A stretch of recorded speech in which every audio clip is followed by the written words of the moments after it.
Hello, everyone. Welcome to today's Energy Modeling 101 webinar. I'm Danielle with Hancock. I do the product marketing, and I have Art with me. Art, could you introduce yourself and, more importantly, your role at the company and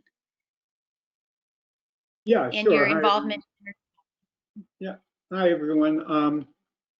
My position with Hancock is to address any modeling issues that may come up, whether it's anything from a bug to dealing with SMS on behalf of DOE in terms of possibly from time to time making changes with the existing model, but also explaining any problems to individuals, maybe with support calls, they're getting results on the energy saving screen that they can't readily resolve. So anything building science related and energy modeling related. Great. Thanks, Art. You can see my screen. I have the iPad up today.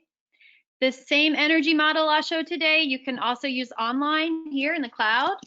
But for today's purposes, I thought we would use the iPad, if that sounds good to everybody. What I did before the webinar was I scheduled 2 energy audits and 1 post-inspection. Art, I thought today I'd kind of put you on the spot. We would do a new energy audit and we would model a gas home.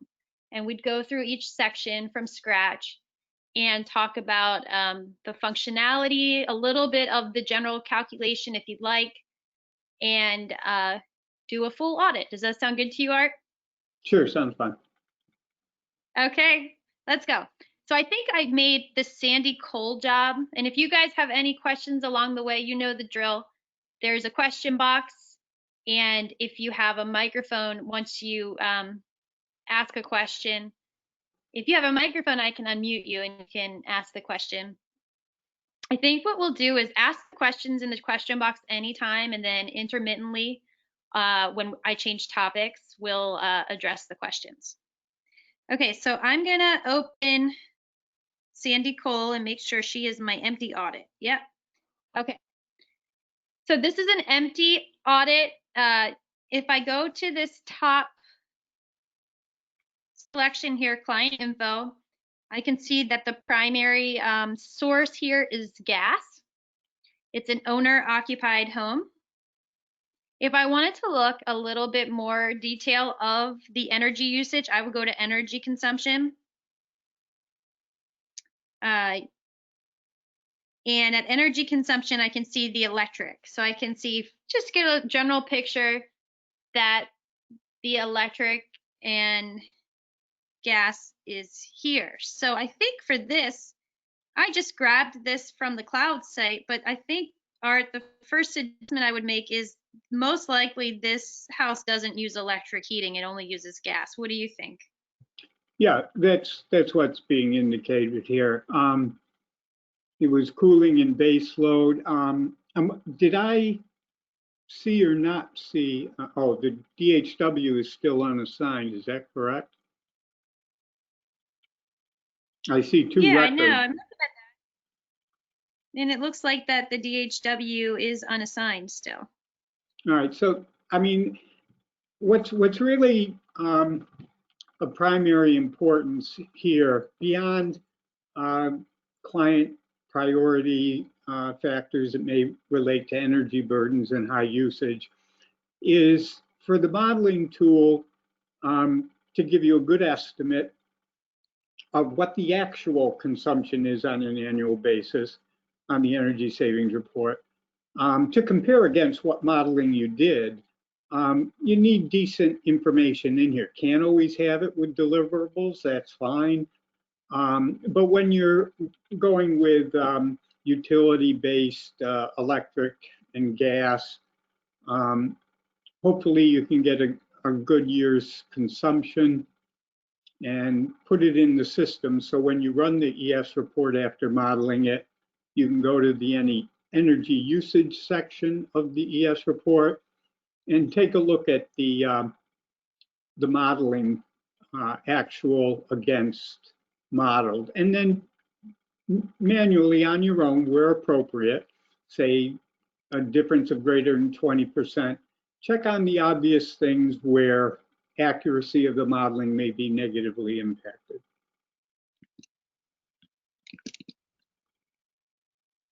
All right, great. So we're gonna start first by just showing you this house. You know, a lot of things you might do are first you want to go and you want to take photos. So I'm going to tap that photo button here and use my camera, and this is a house. All right, so that's the general layout of the house art. So we have this dimension here on the left, and then we have another part of the house on the right. So when I take that photo of the house art, I kind of drew up general dimensions, and based on that photo, you know if you agree. But we could say that the smaller part is 20 by 10 and the bigger part is 30 by 30. Does that work for you? Yeah, that's fine. Okay.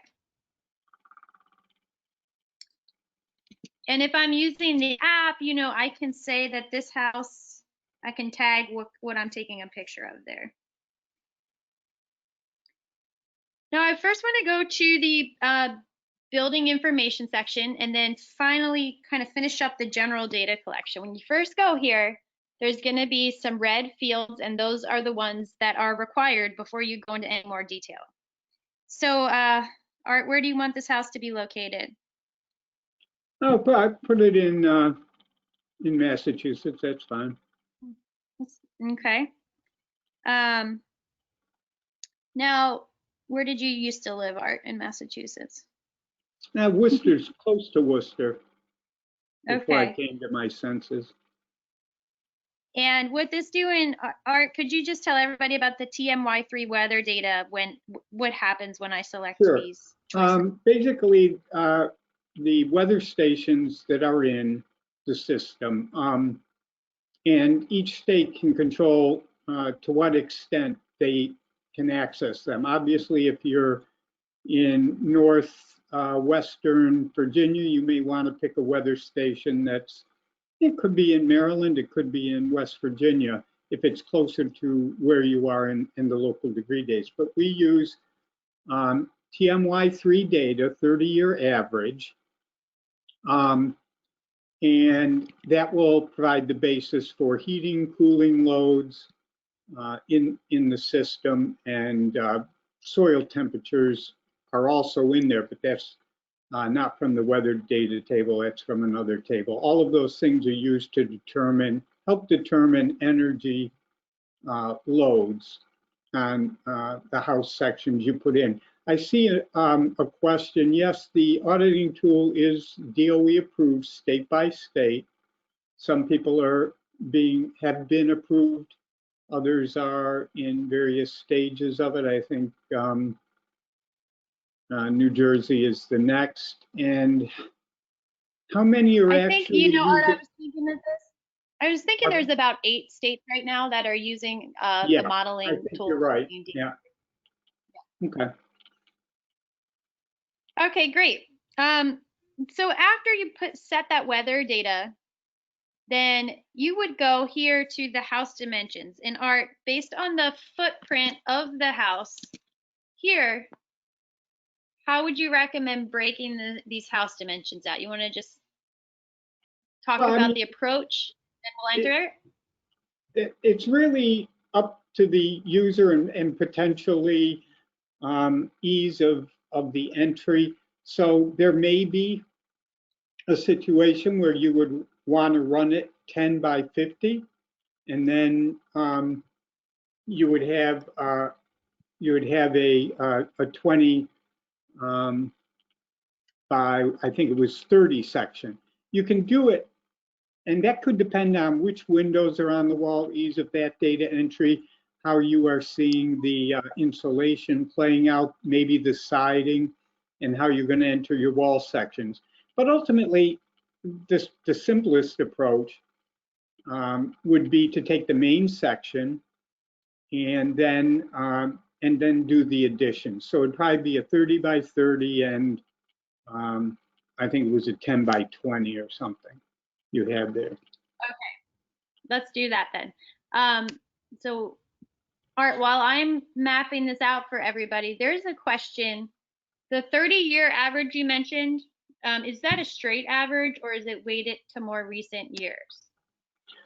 I would have to check on the detail because I'm not sure of what maybe statistical analysis I could check and see if that information is readily provided with the data that we get.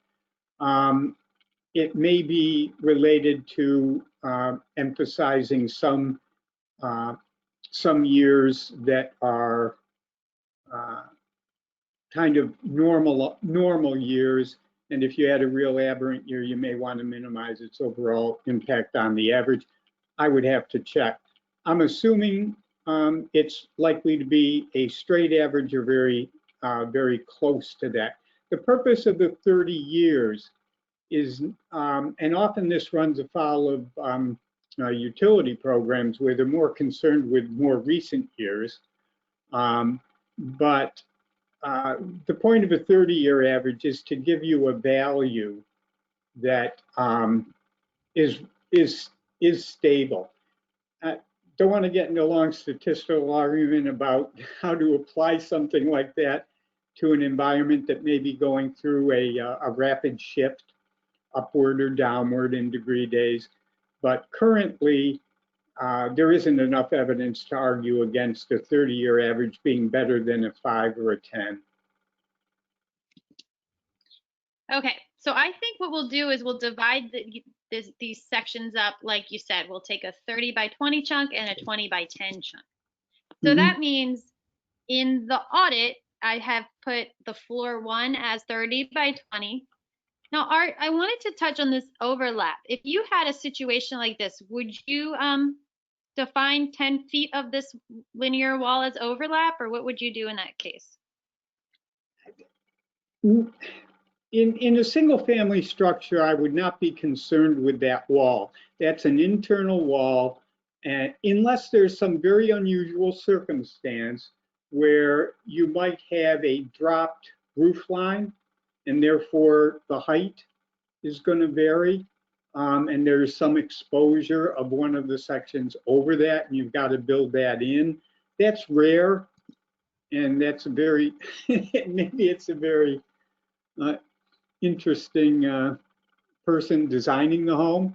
Normally, you wouldn't configure that for a lot of impacts that it can have on the integrity of the physical structure. But for the most part, no, I would consider that an internal wall.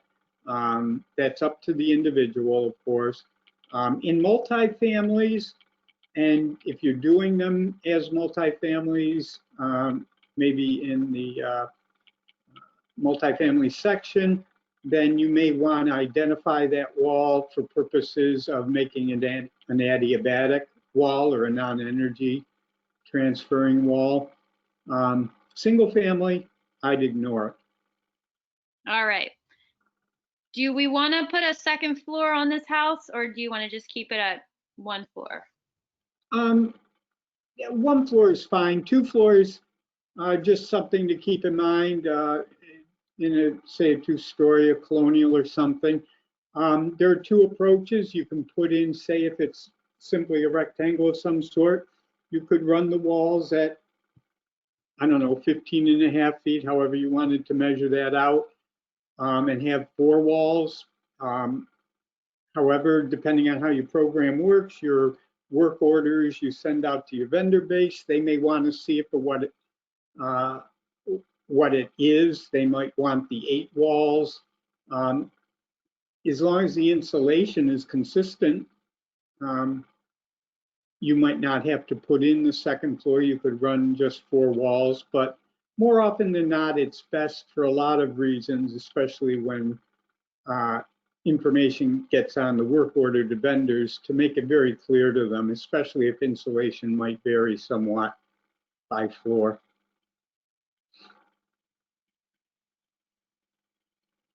Okay, So now we're going to go, we did the dimensions and then we did the weather data. And that's what you really have to do to set this up for an energy model.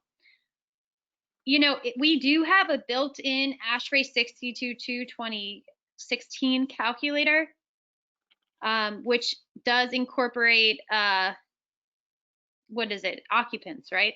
So make sure that you have the number of occupants entered in the cloud site if you use that calculator. Yeah, there's a Okay. small impact based on internal gains. And family size and number of individuals is a small part of a small part.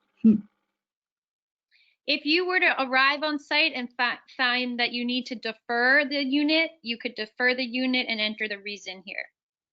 But for now, we're gonna finish. So we finished with setting up the basics of the audit, and next, you as an auditor, you would decide which kind of route you want to go. The first thing you do is you assess the walls, the attics, the envelope, the shell. You would start there, or you could go right into performing the combustion safety test, for example, on the gas, which might be the first step of a gas audit. What do you think, Art? In each state and maybe agencies can modify their protocols, but as I remember it for about 20 years, we always hit the basement. Well, we always hit the mechanicals first. The reasons are pretty obvious there, and they relate to health and safety issues. Finding out what condition the mechanicals are in, particularly heating system. Yeah. So we have two questions, and the first question I'll ask you, Art, because it has to do with the house dimensions. Doesn't the overlap feature help the dimension check in a way? Doesn't that contribute to the dimension check? If so, it may need to be entered on single family dwellings. It may, but in many cases, internal walls are not going to be critical to the dimension checking. So if we have a single story footprint that you had drawn out, and then you went in and put the walls, that internal wall would not exist in the sum of the walls in the attic sections. So I would have an attic section at 30 by 20, another by 10 by 20. And as far as walls went, let's suppose it's all 8 feet around, then I would have a 30, a 20, another 30, and then 10. Well, let's do, before you keep going, why don't we just, we'll move forward with the shell. Okay, so you fine. can show that in action. Yep, that's and fine. then the other question is, if a home has solar added to their utility usage, how would this affect the utility calculations? So Art, maybe you want to talk about in general. Yeah, our we are going to be in the future building in the ability to put PV on. I suppose any added utility fuel source, whether it's solar, wind, I guess you could even say hydro if you have a stream. But at this point, if you have that solar in there, I would simply identify it somewhere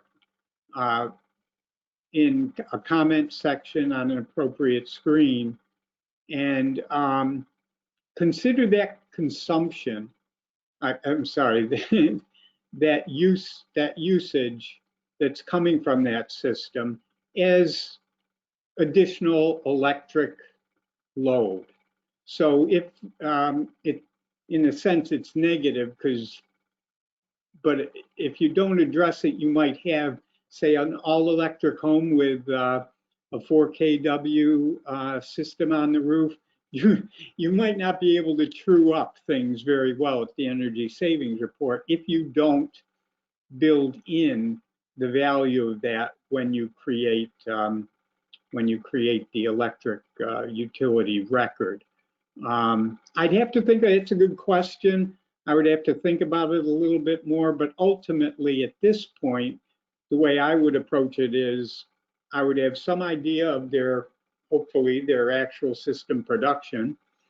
Usually you have a running meter there. I've been involved in these programs through low income work a long time ago. And if you have that meter, you know the usage over a period of time, and you can just say, oh, well, I'm going to be this much short when I do my true up, and I'd be fine with it. But just account for it as a value that would normally be showing up on the electric bill. Great. I am going to move ahead a little bit now so we keep on time.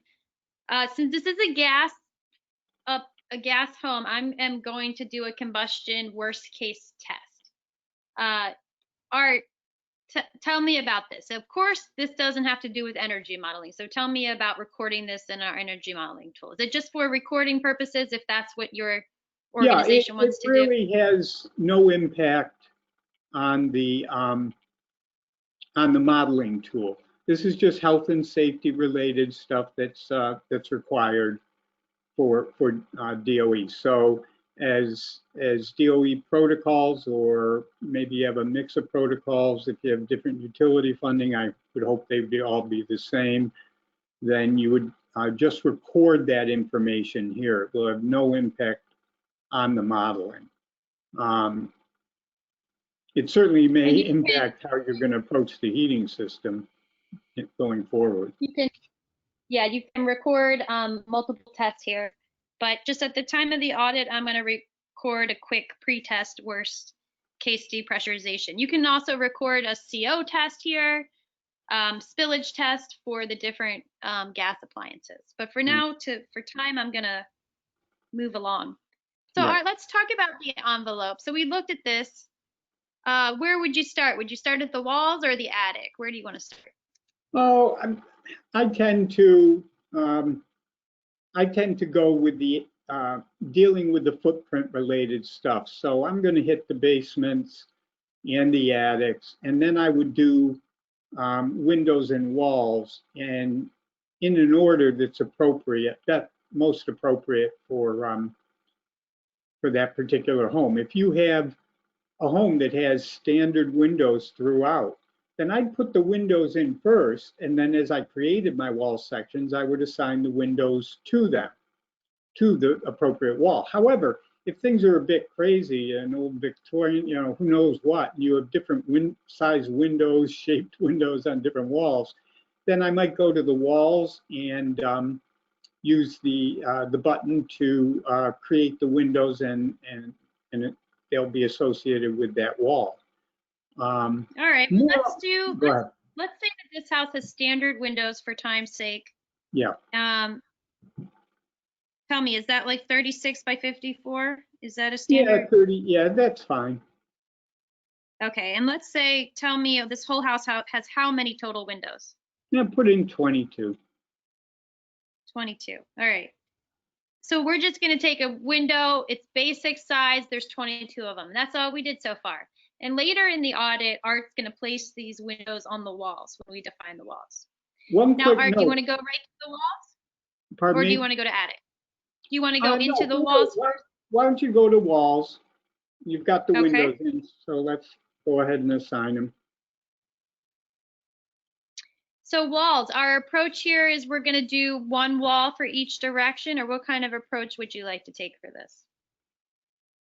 I would simply create each wall section. So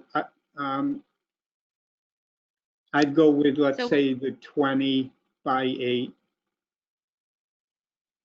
I would do it north to south. Yeah. All right, let's do this is north first. The subsequent wall record, as you go through your iterations, you'll see that it gives you the opportunity to simply basically copy what was in the first wall and edit it to make it different. So let's start here and orient that as north. Yep. And so it's going to be a 20 by 8, and then Right. Now, there's one thing to keep in mind here, and many people using it already know it.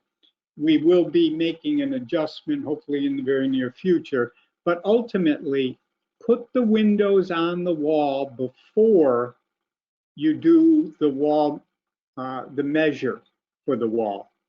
The reason is right now, if you put a wall in and then put windows on and pick a measure, you're fine. If you pick the measure before the windows, there's not an automatic feedback to the measure quantity to reduce it from gross to net windows. So the order for now, we'll be making the adjustment soon. So whichever way you do it, the wall measure is adjusted. For now, create a wall section, add the windows, select the measure. Okay. All right, and when we add these windows, how many of the standard windows do you want to say are on this No, section? put 2. So this is where it's, there's my window, and then I can just go in here and just say 2. And that puts the windows on the wall. Look at the solar, look at, Caleb has a comment here, Art. It says, for the default values for solar heat gain coefficient, could you discuss that? For solar heat gain, that's going to vary. What's in a building can vary tremendously by location and age. So to the best of your knowledge, if you can determine what the solar heat gain coefficient is, that would be great. Solar heat gain coefficient, as you know, is just how much of solar radiation that slams into that window, how much gets through, and therefore it becomes part of the solar gain within the home and affects loads. So usually in the northern climates, that number might be higher. I mean, you want to have a window that will have as little an impact on the overall heating plus cooling load of a structure. I believe each state probably has current standards for their state or even for their part of a state as to what is appropriate for a window measure. That's easier to do than to determine the solar gain of what's there. Clear glass, if you can, everybody will have, I guess, appropriate protocols for determining it. Some people, I remember in the old days, used a match or something to determine if that existing window is clear glass or not. So whatever protocol Okay, you Art, have, go from there. all right, I got to keep you on time. Sorry. Yeah, I know. Okay, all right. So I put the south wall in, and just to show you how I did that. So I did the north and the south. Do you want to throw any windows? It looks like from the picture there were windows here. You want to throw 2 windows on For this? now, I picked a number that's pretty high for a single story, so put in 3 there.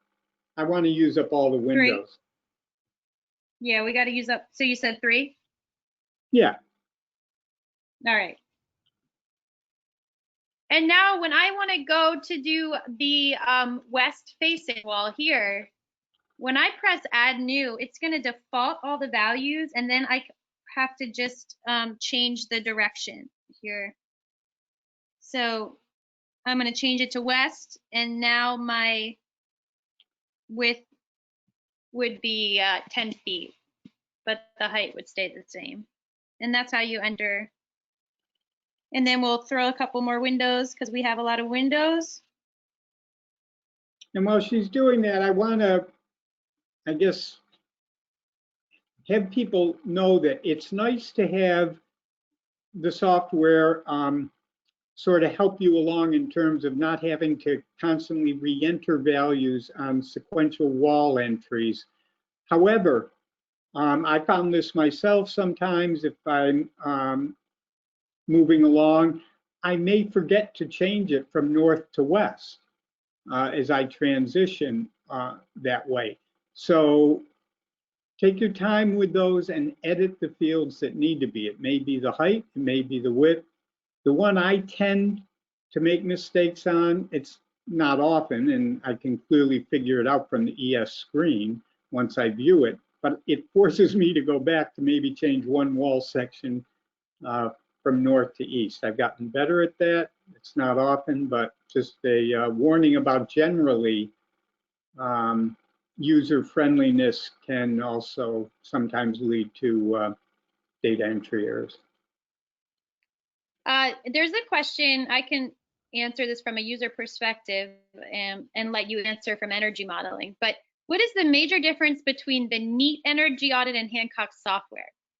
So at Hancock, we have an online cloud site that manages workflow of jobs. So it's client intake, eligibility, audit, work orders, install, inspections.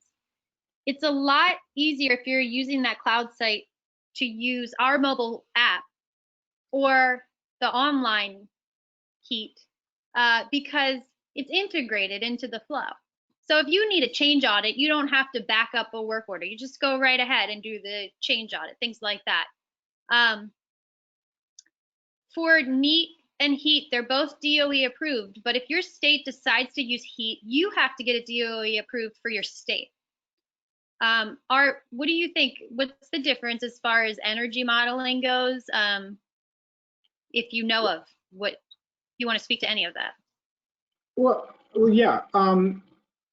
There are, in terms of the actual building science and the algorithms behind it, there should be no difference. And there is, I would assume, very little. I can't always see all the underlying calcs as much as I might have read the manual, the technical manual for NEAT.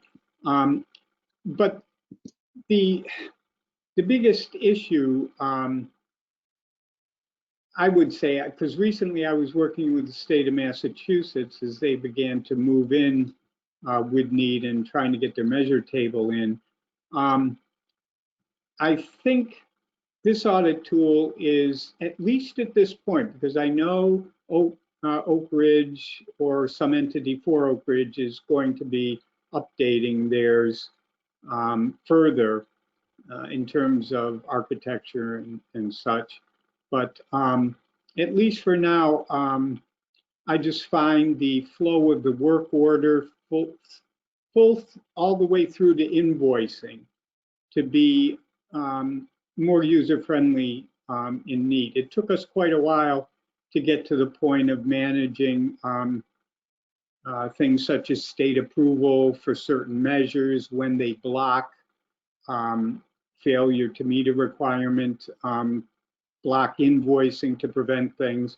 So just the needs of the state with the limitations of monitoring on a job-by-job, day-by-day basis, having these built-in controls for what can be invoiced, what does it have to go through, while still being used as user-friendly as possible to the agency trying to generate jobs and getting paid for them and completing them. I think it's a little bit more comprehensive and a bit more robust at this point. But fundamentally, they're going to give you the same results. In fact, they're going to be closer because DOE has given us guidance on modifying how we estimate duct efficiencies. We have already finished up the technical side of it, and it will resemble NEAT much more than it did before, because we'll have the 3 blower door approaches versus the BPI table. But that's coming in the near future. All right, great. So I realized I put some walls on that interior wall, so I'm going to just remove that. You put I some mean, I put walls some on the windows on windows? the interior wall. Yeah, and I'm gonna go put them back on the west wall here. So tell me what I have. I have 8 pages here. What does that mean, Art? Tell me, sum that up for me just in a couple of sentences.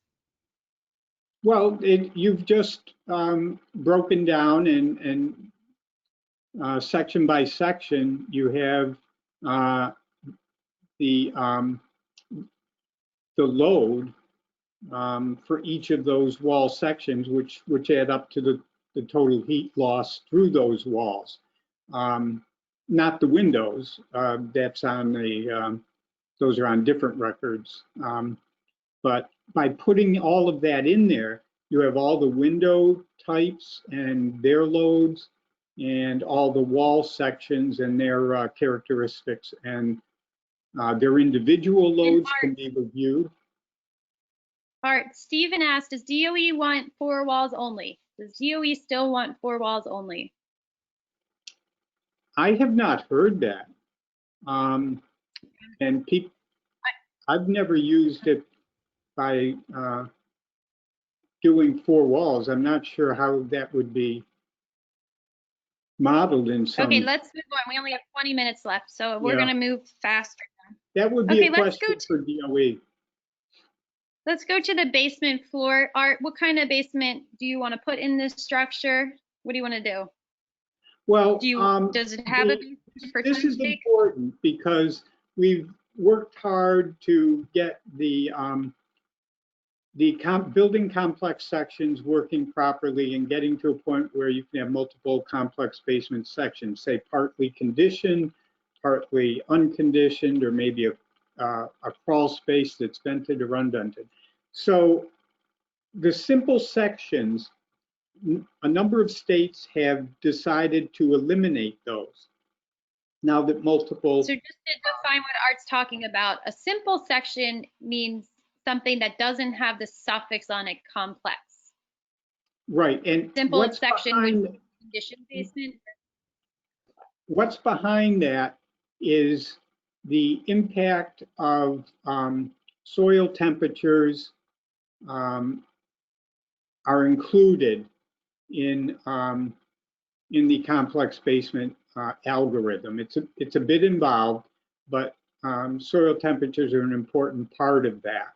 And what it does is it creates a space temperature in the basement that you've created, whether again it's a crawl space vented or not, or a unconditioned basement. And you get at a more reasonable and a higher, generally, a higher temperature than you would if you just considered it as ambient, with maybe a reduction for waste heat. So years and years ago, we worked with, I believe it was DNR at the time, and we were told at that point you can only have one complex basement section because they had concerns about interactions and the algorithm that was created. But now it's been shown to work properly, and we've moved to being able to do multiple ones. It probably takes a little bit longer, but historically, one of the biggest problems is expensive basement measures have passed with decent SIRs when in some instances they probably shouldn't have. And many utility programs that also uses the software and others were, when they're evaluated afterwards, we're finding that these measures were really not cutting it well. So a lot of things led to trying to model that space temperature in the basement, whatever form it took, more accurately. And that's why some states have removed and do not use anymore. Basically, it's marked as not used, non-complex basement sections, because they can have multiple complex basement sections. I think that's where we all want to get to. It is a little bit more work, but getting correct SIRs, or for utilities, BCRs, to getting an appropriate return in savings for the cost. Okay, I thought what I would do here is I would say that this has a conditioned basement, this 30 by 20 section. Hard to hear you, So- Danielle.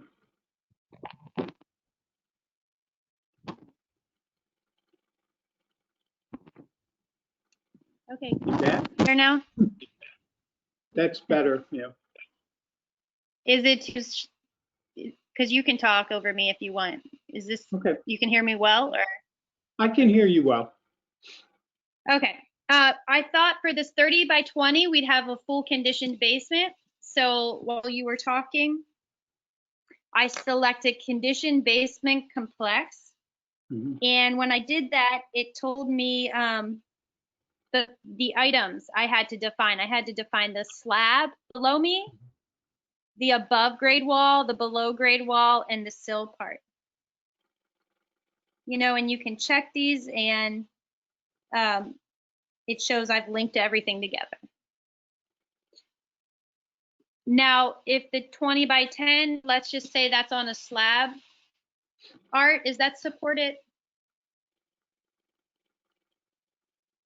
So I would just go here and I would just let's do a slab for the 20 by 10. Yeah, you can, for a slab, sure, yeah. So we have 5 entries. One is for the conditioned basement and one is for the area we're going to say is on a slab. Okay, Art, why don't you take us to attic? Pardon me?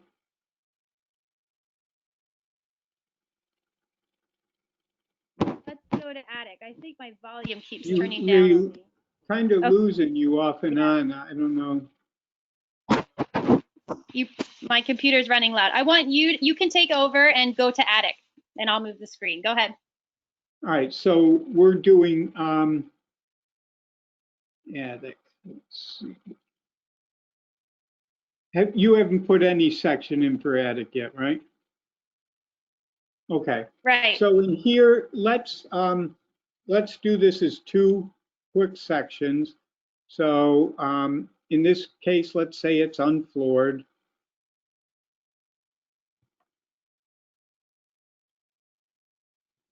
And run that at the 20 by 30, and let's assume an R11, and we can pick an appropriate measure.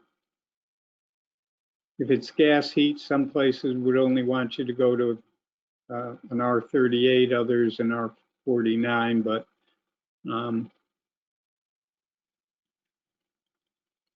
okay, and then from there, just pick a measure. Oh yeah, let the roof material will impact solar gain. Obviously, if it's darker, that's absorbing more. Okay, and then let's hit a measure. Unit costs.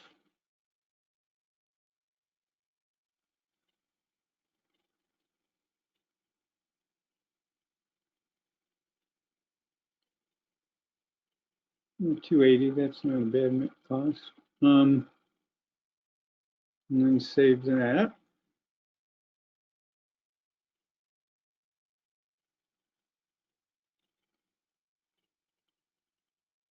And then we would just do the 20 by 10 addition. I would assume if it's recent, it already has an R30. Maybe if it's older, an R19.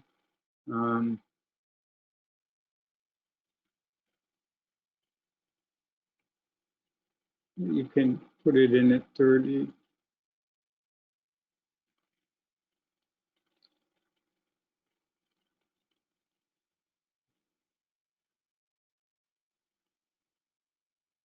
So within the software, based on the material being used for insulation, hopefully we don't put in vermiculite or asbestos. It has a value per inch, and therefore the insulation depth will impact that overall, along with framing option impacts, will give you your ultimate R value. All right. I put insulation in this part? Not Or hearing you. do you want me to up the R value here? Couldn't hear that, Danielle. Does this look good? Measure here, or do you want me to up Yeah, the depth of the R value? Yeah, make it 12. I'm assuming this is a recent addition, so people will see. Okay.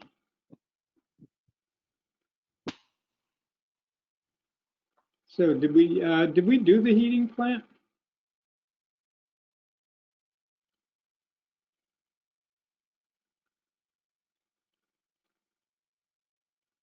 Okay, so let's put it in at let's say some standard system type, maybe an 80, 85. We have gas heat, so let's assume it's just not condensing.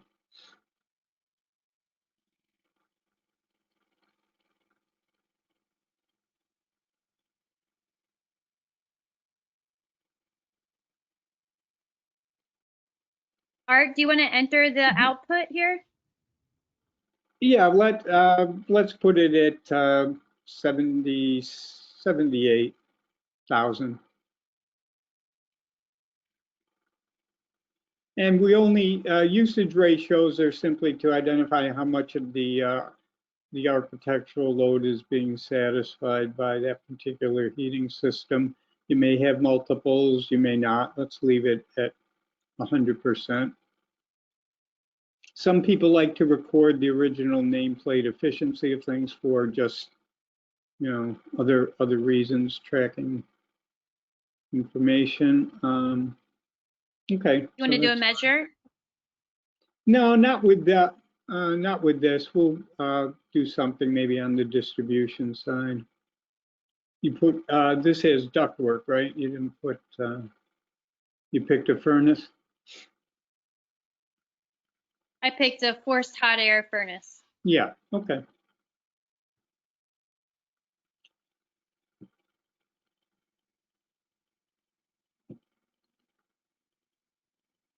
Okay.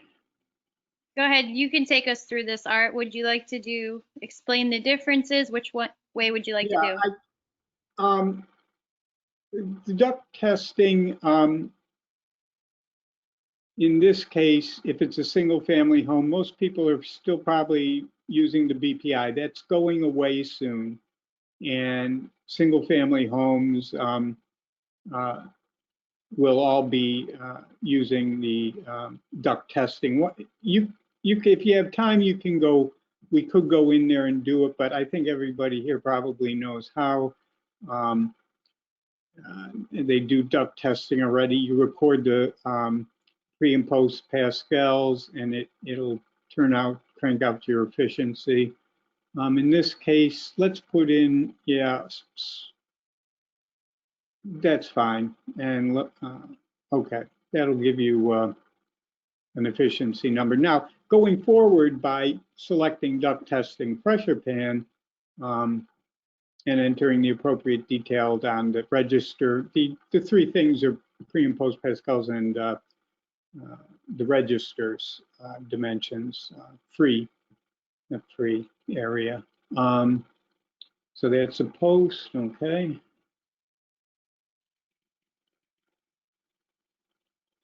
I think we have everything in there, right? Oh, air infiltration, right? We didn't do that yet, did we?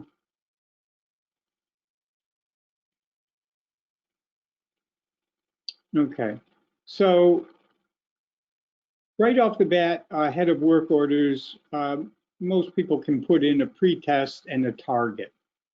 Down the line, as you get working through work orders, installations, values coming back from the vendors, and inspections, you will hopefully have the opportunity for a solid post, which will then replace the target in the calculation of savings.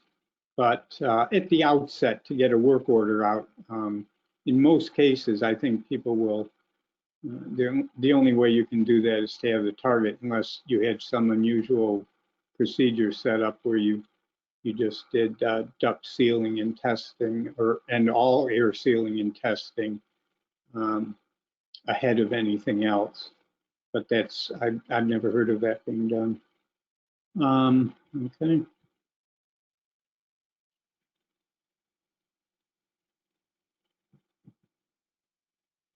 Okay, where would you like to go next? Well, let's see. I think we have enough information in there to run the ES report, right? Did we miss anything? I don't think so. Entering appliances in DHW, those calculations are outside of what we call the energy modeling tool. So they can be done at the same time and then run the ES report and see it all, or you can run the house modeling first. Now there's potentially a lot of detail. You can run every section's pre and post loads. Some people uncheck that in the appropriate area and only show the major information. Most of this is pretty straightforward. So job SIR 1.65, net cost, basic total savings in MMBTU. That's because that could be the sum of multiple in-use fuels from appliances that are replaced. If DHW happens to be different from the heating and cooling, you could have 3 different sources there. So they're all converted to MMBTU there. Some basic information on heating outputs, design temperatures are in there, and loads. Can we scroll down a little bit to the weatherization section? That's one of the key sections that auditors are going to look at, and then just scroll over. So you have the measures, pre and post hours where an hour is appropriate, annual savings in MMBTU, lifetime, net cost, SIR. Yeah, I thought you got a lot of bang for the dollars you put in for the distribution one, so that's pretty high. And then down below the system fuel section, that's the important section. So here, this was modeled at, let's see, what have we got? Okay, modeled pre and post. And okay, actual. So when we modeled this house, it wasn't done consistent with the random kind of numbers that were put in on that report. So you're seeing, and this is good, this should never get by anyone if it were real. But we didn't model the house knowing what the actual usage of that house was, because it doesn't exist. So we put in a house that was really needed some work, and we did a bit of it. So 176, that's a lot of usage for a house. And the actual reported is going to be different than that. You can see the MMBTUs as 43.61. And the pre-usage ratio, that's what I want people to get comfortable with. That means there's a 400+% variance. Obviously, if you multiply 43 times 4, you're barely getting up to the 176. So there would be something really wrong here. And now this is going to be very unusual. The difference, you want to be within 20, 25, 30%, depending on the age of the house, a lot of other things that could impact your ability to model it correctly. But then the question is, okay, I only have a big number, I'm off. You will know as the auditor what's really solid in what you did on that particular home. Most likely all multivariate analysis tends to indicate over time that air infiltration, mechanical systems, heating and distribution, and sometimes you could argue that inaccessible wall and attic insulations have are next on the list. In some houses, those can flip. So if you look below in the architectural section loads, perhaps you can find numbers that, whoops, I made a data entry error.